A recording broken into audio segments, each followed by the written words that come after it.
வாடா போலாம். as usual late. அதான் as usual ஆச்சுல வா.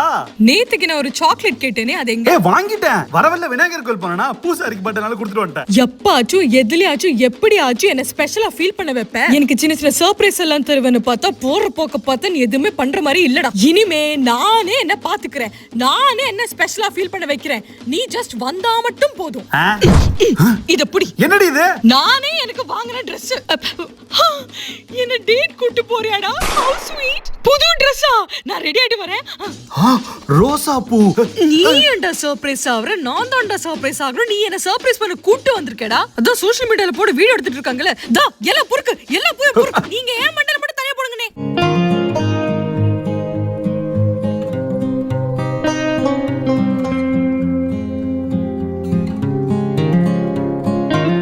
இவ எப்பயாச்சும் எப்படியாச்சும் உன்னை ஸ்பெஷலா ஃபீல் பண்ண வைப்பான்னு பார்த்தா அது நடக்கிற மாதிரி இல்ல. சோ நானே என்ன சர்ப்ரைஸ் பண்ணிக்கிறேன், நானே என்ன பாத்துக்கிறேன். அதுக்கேண்டி என்ன கூட்டு வந்த? நீயே தனியா வந்து சர்ப்ரைஸ் ஆக்க வேண்டியதானே? சமுதாயத்தை பொறுத்த வரைக்கும் நீ எனக்கு சர்ப்ரைஸ் பண்ணாதான் நான் உனக்கு எவ்வளவு ஸ்பெஷல் அங்க தெரிஞ்சு எனக்கு என்ன ஸ்பெஷலா ஃபீல் பண்ண முடியும். புரியுதா? கேமரானே ரோல் பண்ணுனே.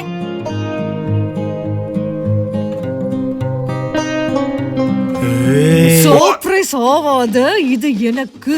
Thank you Nandu. முன்னெல்லாம் அவ்வளவா மீட் பண்ண முடியாது, அதனால நான் வந்து சர்ப்ரைஸ் பண்றதுக்கு ஒரு நியாயம் இருந்தது. இப்பலாம் எப்பவுமே ஒண்ணா தானே இருக்கும், அதுக்கு எப்படி சும்மா சர்ப்ரைஸ் பண்ணிருக்க முடியும்? நம்ம சில விஷயம் எல்லாமே பேரண்ட்ஸ் கிட்டயோ ஃப்ரெண்ட்ஸ் கிட்டயோ எதிர்பார்க்க முடியாதுடா. அது நம்ம பார்ட்னர் கிட்ட மட்டும் தான் எதிர்பார்க்க முடியும். நான் வெக்கத்தை விட்டு ஓப்பனாவே கேக்குறேன்டா, எனக்கு என்ன ஸ்பெஷலா ஃபீல் பண்ண வைடா. நீ வந்து சண்டை போடுறதுல காட்டுற இந்த இன்ட்ரெஸ்ட் சர்ப்ரைஸ் பண்றதுல கொஞ்சம் காட்டுடா ப்ளீஸ்.